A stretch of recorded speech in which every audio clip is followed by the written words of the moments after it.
আহা, এক এক নারীর বেপরদিগিয়ার অসভ্যতা দেখলে মনে হয় না তারা মরবে কোনোদিন। তারা ভুলে গেছে আল্লাহকে, তারা ভুলে গেছে আখিরাতকে, তারা ভুলে গেছে তাদের মৃত্যু পরবর্তী জিন্দেগিকে। তারা আর কোথাও যেতে হবে এটা মনে নাই, এরা বুঝে ফেলছে যে এই দুনিয়া, এখানকার এই হাসি আনন্দ, এখানকার এই আনন্দ উল্লাস, এখানকার এই ঠাট্টা, এখানকার এই ভোগ বিলাস, এটাই জিন্দেগি। এই নাচ গান ফুর্তি, এই জিনা ব্যভিচার, এই পরকিয়া, অশ্লীলতা, বেহায়াপনা, ঘরকে ঘর, সমাজকে সমাজ। আস্তাগফিরুল্লাহ, আস্তাগফিরুল্লাহ। আমার বাপ, আমার বন্ধু, আল্লাহ তাআলা বলছে, বান্দা আমি কোরআন নাজিল করেছি উপদেশের জন্য, আমি রাসূলুল্লাহকে পাঠিয়েছি উপদেশের জন্য। আমি তোমাদেরকে একা ছাড়ি নাই বান্দা, একা ছাড়ি নাই। আমি উপযুক্ত নাদির, ভয় প্রদর্শনকারী বান্দা পাঠিয়েছি। কোরআনে আছে জাহান্নামীদেরকে আল্লাহ বলবে, আওয়ালাম নুআম্মিরকুম মা ইয়াতাযাক্কারু ফীহি মান তাযাক্কারা ওয়া জাআকুমুন নাদির। আল্লাহ বলে, বান্দা তুমি বলো তো, যেটুকু হায়াত পেলে আমল করা যেত, নামাজ রোজা বন্দিগি করতে পারতা, এর দূর হায়াত, এতটুকু বয়স কি আমি দেই নাই? কথা বলেন না কেন? 16 বছরের 14 বছরের ছেলেটা, তুমি বলো ভাইয়া তোমারে আল্লাহ তাআলা নামাজ পড়ার মতো সময়, সুযোগ, হায়াত, সুস্থতা দেয় নাই? এই মাগরিবের পরে আমি রোজা ছিলাম, ইফতার করছি এক বাসায়, ওই মুরাদ কোম্পানিগঞ্জ। তো আমার অনেক ঘনিষ্ঠ মানুষ হাফেজ এরশাদ, কোম্পানিগঞ্জ মরক বাজার মসজিদের ইমাম, তার বাসায়। তার মা অসুস্থ, আজকে 2 মাস। ওই বেচারি বলছে, হুজুরে আমি আমার একবেলা দাওয়াত খাওয়াইতো, আমি খাইছি ইফতারের পরে। তো পাশেই তার আপন বোন জামাই, উনি সিএনজি অ্যাক্সিডেন্টে, ওনার এই বাম পাওটা এখান থেকে একবারে পায়ের গোড়া পর্যন্ত ভেঙে গেছে।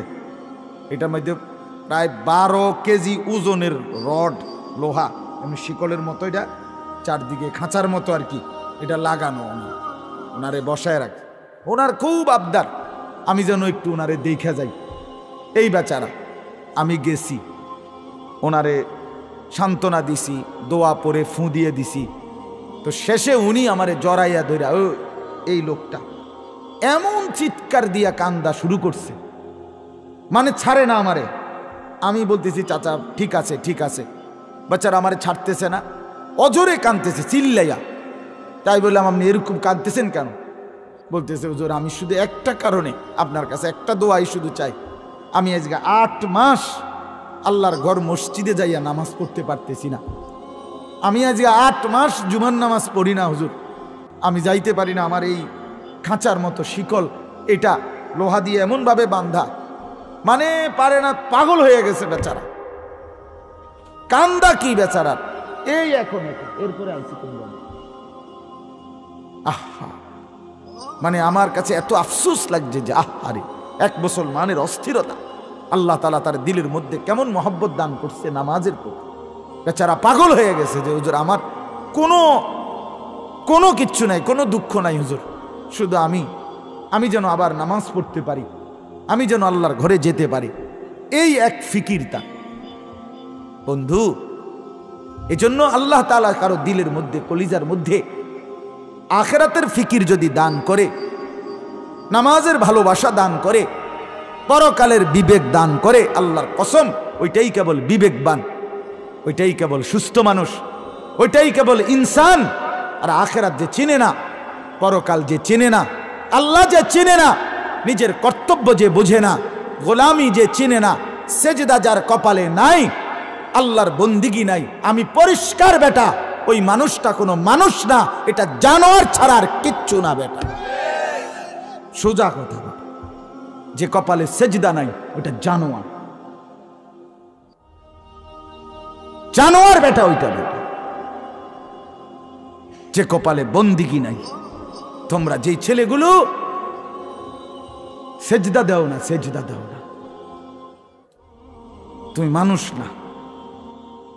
খবর নিও, মানুষ না। বলে না আমি তো পেশাব পায়খানা করি, কুত্তা বিলাইও পেশাব পায়খানা করে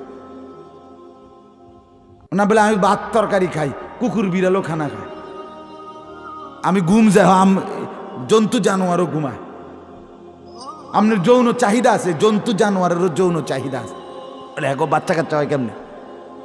গরু ছাগলের বাচ্চা হয় না? কথা বলেন না কেন? তো পার্থক্য কি? পার্থক্য ইবাদত, পার্থক্য সেজদা। জানোয়ার সেজদা দেয় না, আমি দেই। জানোয়ার কোরআন পড়ে না, আমি পড়ি। জানোয়ার আল্লাহর ঘর তাওয়াফ করে না, আমি করি।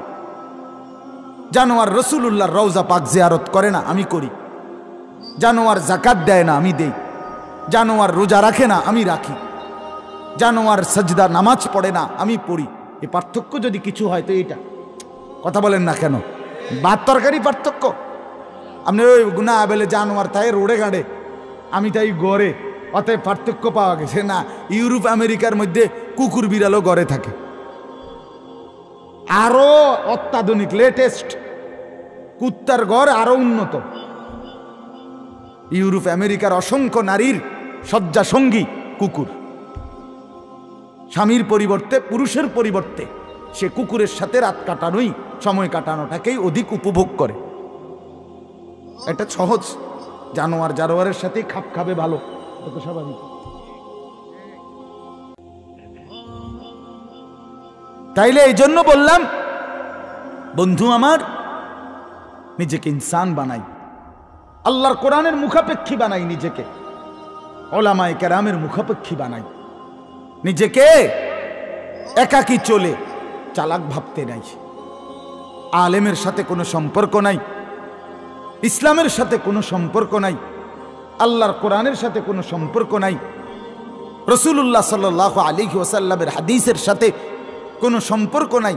হাঁটতে চলতে, উঠতে বসতে, আয় ইনকাম উপার্জন, ছেলের বিয়ে, মেয়ের বিয়ে, ঘর পরিবার, স্ত্রী সন্তান লালন পালন, বাজার ব্যবসা, কোনো কিছুতেই কোরআন থেকে জিজ্ঞাসা করার কোনো মানসিকতা নাই, ওলামায়ে কেরাম থেকে জানবার কোনো মানসিকতা নাই। এটা একজন মুসলমানের জন্য কোনোভাবেই কাম্য নয়, উচিত না। বিশ্বাস করে এটা উচিত না, এটা ঠিক না। আল্লাহ তাআলা আমাদেরকে একলা ছাড়ে না, এটাই আমার আয়াত। এই এখন বলতেছি, আমি যে আয়াত পড়ছি এই আয়াতের তর্জমার জন্য এই কথাটা দরকার ছিল আমার বুঝানো আপনাদেরকে। আল্লাহ তাআলা আমাদেরকে একলা ছাড়ে নাই। কি ছাড়ে নাই বলেন না? আরে আদম এবং হাওয়াকে আল্লাহ তাআলা যখন আদম নবী এবং হাওয়া আলাইহিস সালাম এই প্রথম এই দুইজন মানুষকে যখন আসমান থেকে জমিনে পাঠাইছে, তখনও আল্লাহ তাআলা একলা ছাড়ে নাই। এই দুইজনকে বলছে ফাইম্মা ইয়াতিয়ান্নাকুম মিন্নি হুদান, যাও তোমরা দুনিয়ায়, আমার পক্ষ থেকে তোমাদের কাছে ওহী আসবে, হেদায়েত আসবে, আমার পক্ষ থেকে দিক নির্দেশনা আসবে। যুগে যুগে, সর্বকালে, সর্বযুগে আমি আল্লাহ তোমাদের কাছে হেদায়েত পাঠাবো, আমার দিক নির্দেশনা পাঠাবো।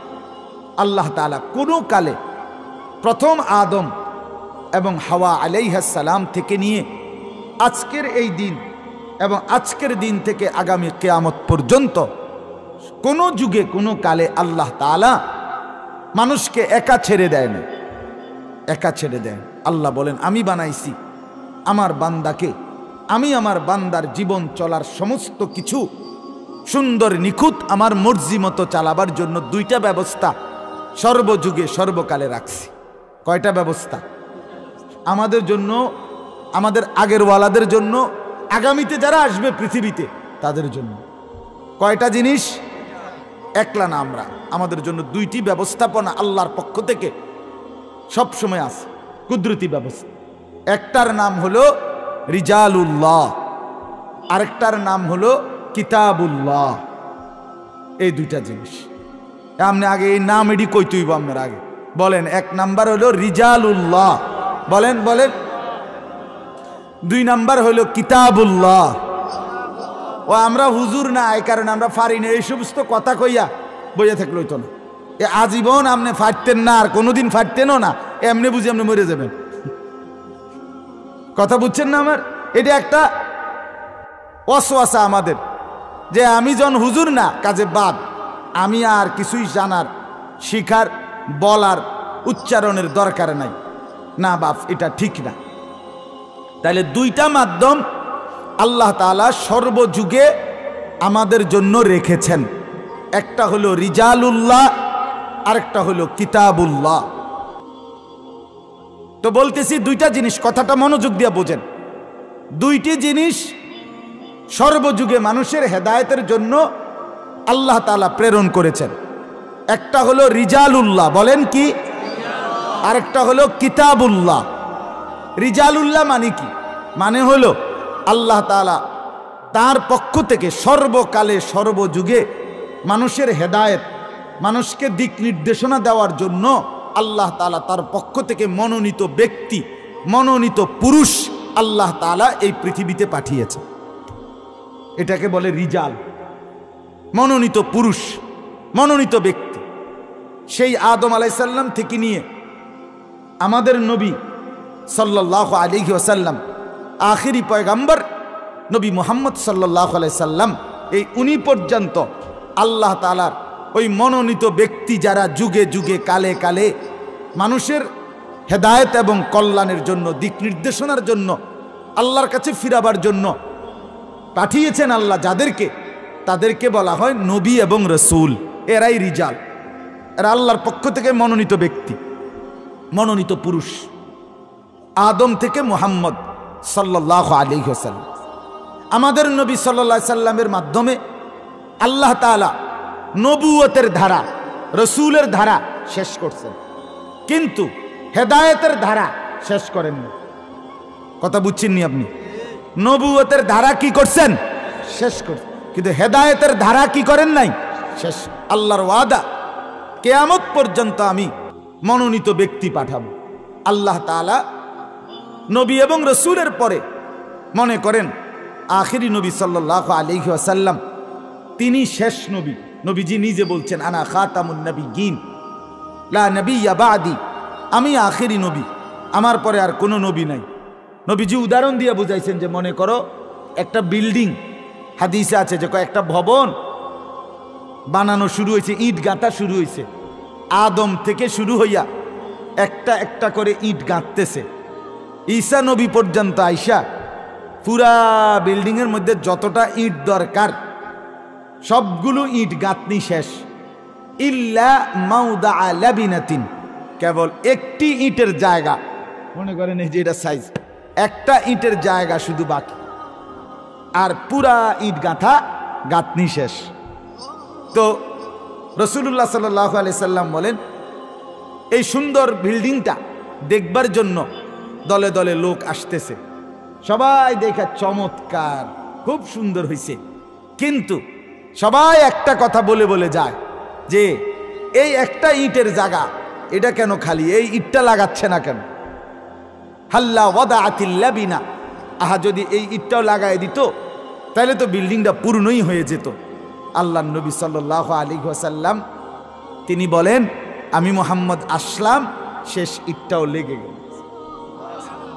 আনাল লাবিনা, আখিরি ইট আমি মুহাম্মদ, আমি সেই ইট যেটার অপেক্ষায় ছিল সবাই, যে এই ইটটা লাগাচ্ছে না কেন, এই ইটটা লাগাচ্ছে না কেন, এই ইটটা।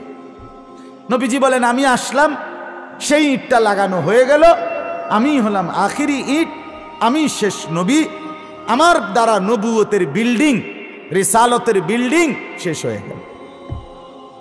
কিন্তু আল্লাহ তাআলা নবীকে এবার সাল্লাল্লাহু আলাইহি সাল্লাম, ওনাকে এবার জিজ্ঞেস করেন, হে আল্লাহর রসুল, আপনি তো আখিরি নবী, চলে যাবেন, কিন্তু এরপরে কিয়ামত পর্যন্ত আপনার উম্মত আসবে, মানুষ আসবে পৃথিবীতে, তো এবার তাদের হেদায়েত, তাদের দিক নির্দেশনা কিভাবে হবে? আল্লাহর নবী সাল্লাল্লাহু আলাইহি ওয়াসাল্লাম বলেন, আল উলামাউ ওয়ারাসাতুল আম্বিয়া, সর্বযুগে আল্লাহ তাআলা ওলামায়ে কেরাম বানাবেন, তৈরি করবেন, আর সেই ওলামায়ে কেরাম হবে এখন থেকে নিয়ে কিয়ামত পর্যন্ত নবীদের ওয়ারিস। নবীদের পরে নবুয়তের এই মারকাজে জিম্মাদারি আদায় করবেন ওলামায়ে কেরাম। তারা নবী হবে না, তারা রসুল হবে না, কিন্তু তারা ওই মানুষকে হেদায়েতের রাহনুমাইর দিক নির্দেশনার দায়িত্বটা যথারীতি পালন করবে, যথারীতি পালন। কোরআনুল কারীমের মধ্যে আছে, একটা কথা শুধু বুঝেন, কোরআনে আছে আল্লাহু ইয়াসতাফি মিনাল মালাইকাতি রুসুলান ওয়া মিনান নাস। ওলামায়ে কেরাম তো ভালো বুঝবে, আপনারা মোটামুটি বুঝবেন। একটা শব্দ আছে এখানে আল্লাহু ইয়াসতাফি, ইয়াসতাফি আমাদের নবীকে বলে নবী মুস্তাফা, কয় কিনা বলেন তো? এই মুস্তাফা এই শব্দের অর্থ হলো নির্বাচিত, মানে আল্লাহর পক্ষ থেকে যিনি মনোনীত, আল্লাহর পক্ষ থেকে যিনি নির্বাচিত। এই শব্দটা আরবি শব্দ মুস্তাফা। এটার ব্যাকরণে আপনার শব্দ আরেকটা হলো ইয়াসতাফি। তো আল্লাহ বলেন মানুষদের মধ্যে থেকে কারা কারা রসুল হবে, কারা কারা নবী হবে, এটা আমি আল্লাহ নির্বাচিত করি। তাহলে নবী নির্বাচন করে কে? রসুল নির্বাচন করে কে? আদমকে নির্বাচন করেছেন কে? নূহকে নির্বাচন করেছেন কে? আখিরি নবীকে নির্বাচন করেছেন কে? আল্লাহ বলেন হুবহু। এই শব্দটা হুবহু আল্লাহ কোরআনে আছে সূরা ফাতিরের মধ্যে, সুম্মা আওরাসনাল কিতাব আল্লাযীনা ইসতাফাইনা মিন ইবাদিনা।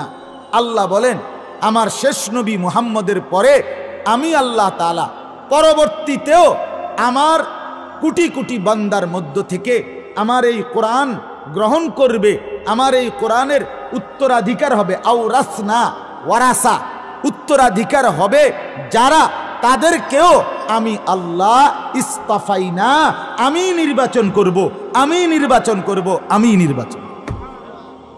তাহলে রসুল নির্বাচন করে কে? এ রসুলের পরবর্তী উপযুক্ত নায়েব, উপযুক্ত উলামায়ে কেরাম, উপযুক্ত রাহবার, উপযুক্ত পথ প্রদর্শক, মানুষকে রাহবারি করার মতো দিক নির্দেশনা আল্লাহ তাআলা বলেন এটা আমি নির্বাচন করি। এক শব্দ হুবহু, ইয়াসতাফি ইস্তাফাইনা, ইয়াসতাফি ইস্তাফাইনা, সেম শব্দ। এটা মাজির সিগা অতীতকালীন, ওটা মুজারের সিগা ভবিষ্যৎকালীন শব্দ। এই জন্য আল্লাহ তাআলা যুগে যুগে আল্লাহর পক্ষ থেকে রাসূলুল্লাহ সাল্লাল্লাহু আলাইহি সাল্লামের পরেও কিয়ামত পর্যন্ত কত সময় এই আমাদের নবীর পরে আজকে প্রায় ১৫০০ বছরের কাছাকাছি, এই ১৫০০ বছরে কত ঝড়, কত তুফান, কত মহামারী, কত বন্যা, কত দুর্ভিক্ষ, কত আফত, কত মুসিবত, কত জুলুম, কত নির্যাতন, কত অন্যায়, কত অবিচার, কত অত্যাচার মুসলমানদের উপরে গেছে পৃথিবীতে এই ১৫০০ বছরে। কিন্তু কসম আল্লাহর, আপনারা যদি খোঁজ নেন বুঝবেন এইটা, বা কোনো বিবেকবানকে যদি জিজ্ঞেস করেন তাও বুঝবেন। এই ১৫০০ বছরে আল্লাহর জমিনে যত ঝড়ঝাপটাই হোক, কোনো কালে ওলামায়ে কেরাম শূন্য পৃথিবী একদিনও ছিল না। এটা আল্লাহর নিজাম, আল্লাহর সিস্টেম, এটা আল্লাহর ওয়াদা। এটা জমিন আমি রিজাল থেকে বুঝানেওয়ালা আমার রাহবারি করবে, আমার দিন বুঝাবে, আমার কোরআন বুঝাবে, আমার বন্ধুর হাদিস বুঝাবে, আখিরাতের পথ দেখাবে, জাহান্নাম থেকে বাঁচবার কথা বলবে, জান্নাতে যাওয়ার কথা বলবে। এরকম বুঝাইন না লোক, এরকম বলুন না মানুষ থেকে জমিন আমি আল্লাহ একদিন ১ ঘন্টাও খালি রাখবো না। কথা বুঝাইতে পারলাম নিয়ে কথা? এটা হ্যাঁ, এটা জরুরি বিষয়। অতএব আপনি আমি মুসলমান আখিরাতের মুক্তি পেতে হইলে, জাহান্নাম থেকে বাঁচতে হইলে, জান্নাতে যেতে হইলে, আল্লাহর আযাব গজব থেকে বাঁচতে হইলে কসম আল্লাহর, আপনাকে ওলামায়ে কেরাম আহলুল্লাহদের, আল্লাহর প্রিয় বান্দা ওলামায়ে কেরামের সোহবত, সান্নিধ্য, সাহচর্য থেকে উপকৃত না হলে আপনার আখিরাতের মুক্তি মিলবে না। আখিরাতে আপনি যদি বলেন যে অমুক হুজুরের ত্রুটি, তমুক হুজুরের ত্রুটি, অমুক হুজুরের এই দোষ, তমুক হুজুরের এই দোষ, না, আপনার দোষের কোনো দরকার নাই। আপনার দিন মানা দরকার যদি হয়, আপনি যদি আল্লাহর কাছে খাঁটি দিলে চান, কসম আল্লাহর, যেই আলেম আপনাকে সত্যিকার আখিরাতের পথ দেখাইতে পারবে এমন আলেম প্রত্যেক যুগে প্রত্যেক অঞ্চলে, প্রত্যেক দেশে, প্রত্যেক এলাকায় আল্লাহ ব্যবস্থা রাখছেন আপনার সাধ্যের ভিতরে। আছেই আছে, আছেই আছে। আপনি দিল থেকে চান, আল্লাহ আপনার জন্য কুদরতি ইন্তজাম করবেনই করবেন, করবেনই করবেন। কোনো সন্দেহ, কোনো সন্দেহ। এই বাজারে ভেজালে ভরা, বর্তমান বাজার সব পণ্যের মধ্যে ভেজাল আছে, কিন্তু এই ভেজালের পণ্যের ভিতরেও প্রত্যেক অঞ্চলে, প্রত্যেক এলাকায়, প্রত্যেক উপজেলায়, প্রত্যেক ইউনিয়নেও 1 নাম্বার মাল, পিওর মালও আছে। আছে কিনা বলেন না কেন? একটু একটু কষ্ট করতে হবে আর কি, একটু বেশি পরিশ্রম করে খুঁজে নিতে হবে। এর দূরান মেহনতটা একটু বাড়াইতে হবে, নাহলে পিওর আছে। পিওর ছাড়া, খাঁটি ছাড়া, আসল ছাড়া জমিন টিকবে না। কথা বোঝেন নাই আপনি? সব বাটফার, সব সিটার, সব 2 নম্বর, সব লাইনের সবাই কসম আল্লাহর, তাইলে সূর্য উঠবে না, চাঁদ উঠবে না, রোদ উঠবে না, বৃষ্টি হবে না, আসমান থাকবে না, জমিন থাকবে না। রাসূলুল্লাহ সাল্লাল্লাহু আলাইহি সাল্লামের হাদিস, স্পষ্ট হাদিস আছে। নবী সাল্লাল্লাহু আলাইহি সাল্লাম বলেন, কিয়ামত সংগঠিত হবে কাদের উপরে? কিয়ামত সংগঠিত হবে, রাসূলুল্লাহ বলেন, লা তাকুমুস সাআতু ইল্লা আলা শিরারিল খালক। জমিনের সব যখন একবারে নিকৃষ্ট হয়ে যাবে, সবাই পাপী, সবাই অসভ্য, সবাই চরিত্রহীন, এভাবে যখন সব হয়ে যাবে, আল্লাহ রসুল বলছে তখন আর পৃথিবী থাকবে না। আল্লাহ বলবে, ইসরাফিল দে ফুঁদে, আর রাখব না। তাইলে বন্ধু আমার, যদি সূর্য উঠে, চাঁদ উঠে, যদি দেখি মাথার উপরে আসমান এখনো আছে, যদি দেখি পায়ের নিচে জমিন এখনো আছে, যদি দেখি আলো হয়, যদি দেখি অন্ধকার হয়, তাহলে বুঝতে হবে সৎ, যোগ্য, নির্ধারিত, নির্বাচিত, উপযুক্ত আলেমে দিন আল্লাহর জমিনে এখনো আছে। আছে কিনা বলেন না কেন? আপনাকে কষ্ট করতে হবে। আপনি ওই সাদওয়ানে বইয়া বিড়ি খাইতে খাইতে, না ভালো মানুষ করতে, ফাজিল কোথাকার, বা কি ভালো মানুষ করতে, বিড়ি খাই না বেটা, তুমি ভালো মানুষ কি টোয়াও? কথা বলেন না কেন? তুমি তো 1 নম্বর ফাজিল। তুমি চা দোকানে বইয়ানি ভালো মানুষ টোয়াও, তো তুমি কও ভালো মানুষ নাই? কি ভালো মানুষ নাই? কি ধরনের ভালো মানুষ আপনি টোয়াইতে না স্যার? এই বিড়ি খাই না, তো বিড়ি খাই না তো আরো আছে, আরো কত বেড়াইতে তো বিড়ি খায়। বলে না এই জাতের মানুষ না, আরো ভালো মানুষ টয়, তো আপনি বিড়ি খান কেন? আপনি তো বুঝলেন যে এটির ভালো মানুষ কয় না, তো আপনি খান কেন বিড়ি? কথা বলেন না কেন? হ্যাঁ, গালিগালাজ করে যে সে যে ভালো মানুষ না, এটা তো আপনি বুঝছে, তো আপনি দেন কেন গালি? টেলিভিশনে নর্তকীর নাচ দেখলে, নাচ গান দেখলে তারে ভালো মানুষ কয় না, এটা আপনি বুঝছেন না, তো আপনি দেখেন কেন? আপনি ছেড়ে দেন, এটাই তো ভালো মানুষ। না করতে ভালো মানুষই তো দেখি না, বেহেশতে যাইব কেটা লোকে তো দেখি না। আরে ভাই রে, ফেরেশতারা একটা ফেঁসে পড়ে রয়েছে, বেহেশতে লই আসে। হ্যাঁ না, ফেরেশতারও তো একটা টেনশন আছে, লোকে তো নাই। এবারেই শেষ, এই মেয়ে হয়তো বেহেশতে যাওই না, শেষ লোকটা, উনি মরে গেলে আর বেহেশতে যাওই না লোক না। না, আমনের থেকে ভালো লোক কোটি কোটি লক্ষ লক্ষ এই জমিনে আছে, সেজদাওয়ালা বান্দা আছে, আল্লাহর গোলামি করে নেওয়ালা বান্দা আছে কিনা বলেন না?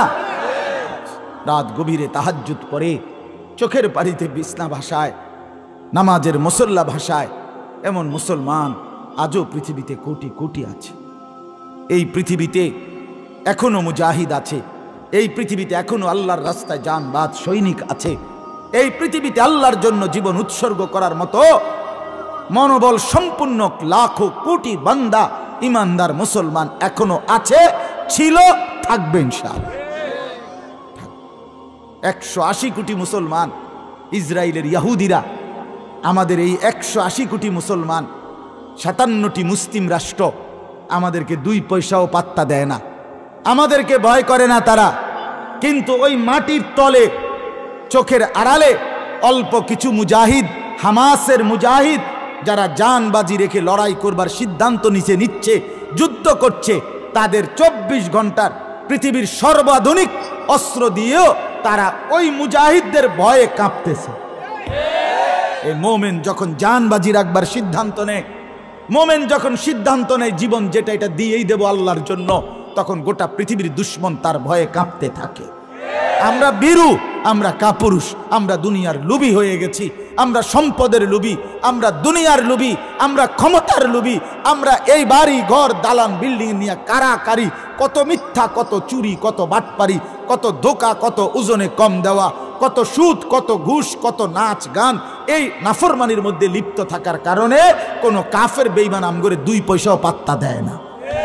যদি আমরা ফিরতে পারি মুসলমান, এই যুবক, যদি তোমরা নামাজি হইতা, যদি তোমরা ফজরের নামাজ পড়তা, যদি তোমরা আল্লাহর কোরআন পড়তা, যদি তোমরা কাফের বেঈমানদের মতো চুল না রেখে চারদিক দিয়া সমান চুল রাখতা, কসম আল্লাহর, যদি দিবা নিশি ফালতু মোবাইল না টিপতা, আল্লাহর কসম তোমাদের যুবকদের ভয়ে গোটা পৃথিবীর বেঈমান কাঁপত।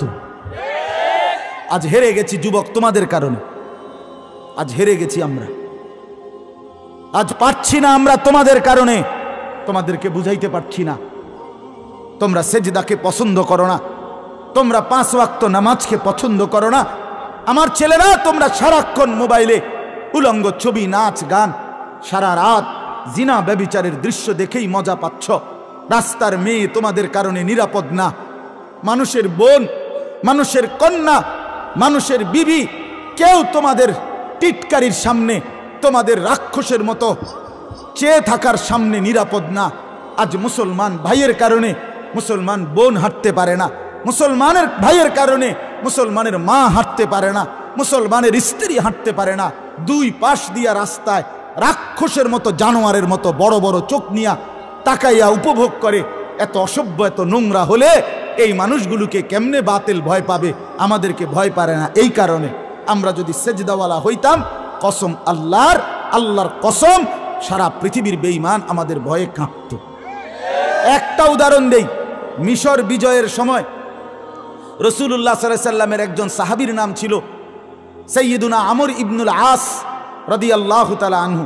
ইসলামের ইতিহাসের একজন বিখ্যাত সাহাবী নবীজির, এবং বহু অঞ্চল বিজয় করছিলেন তিনি। তো একবার উনি এক যুদ্ধের রওনা দিচ্ছিলেন, তখন খ্রিস্টানরা কৌশল করে একটা বড় বাজার এলাকা দিয়া ওই অঞ্চলে যাইতে হবে যুদ্ধের ময়দানে। তো খ্রিস্টানরা তাদের সুন্দরী রূপসী নারী মেয়েদেরকে সাজায়া গুজায়া এই রাস্তার 2 পাশে দাঁড় করাইছে। এটা সরাসরি আমরা কিতাবে, আরবি কিতাবে পড়ছি। 2 পাশে দাঁড় করাইছে। 2 পাশে দাঁড় করাইয়া বলছে, তোরা যেই পুরুষটাই মুসলমান তোদের দিকে তাকাবে, তোরা তোদের রূপ দিয়া যেভাবেই পারো তারে টাইনে এক সাইড কইরা তার সাথে যেভাবে হোক অপকর্ম, জিনা, ব্যভিচারে লিপ্ত করায় দিবা, তাইলে মুসলমানের শক্তি দুর্বল হয়ে যাবে। মুসলমানের সেনাপতি আমর ইবনুল আস রাদিয়াল্লাহু তাআলা আনহুর কানে এই কথাটা পৌঁছে, গুপ্তচর আইসা বলছে যে খ্রিস্টানরা কৌশল হিসাবে 2 পাশে তাদের নারীদেরকে, মেয়েদেরকে সাজায়া গুজায়া দাঁড় করায় রাখছে।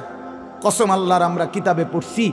আহা, রাসূলুল্লাহর এই সাহাবী সেনাপতি ওই বাজার আসবার আগে আগেই সাহাবায়ে কেরাম সেনাবাহিনীর উদ্দেশ্যে একটা শুধু আয়াত কোরআনের বলছে, কুল্লিল মুমিনিনা ইয়াগুদ্দু মিন আবসারিহিম, হে মুমিনরা সবাই চোখ নিচের দিকে নামিয়ে রাখো।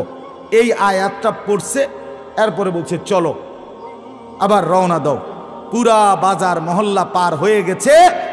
সাহাবায়ে কেরাম, মুসলিম মুজাহিদরা একজনও একটি নারীর দিকে 1 সেকেন্ডের জন্য বাঁকা চোখেও তাকায় নাই।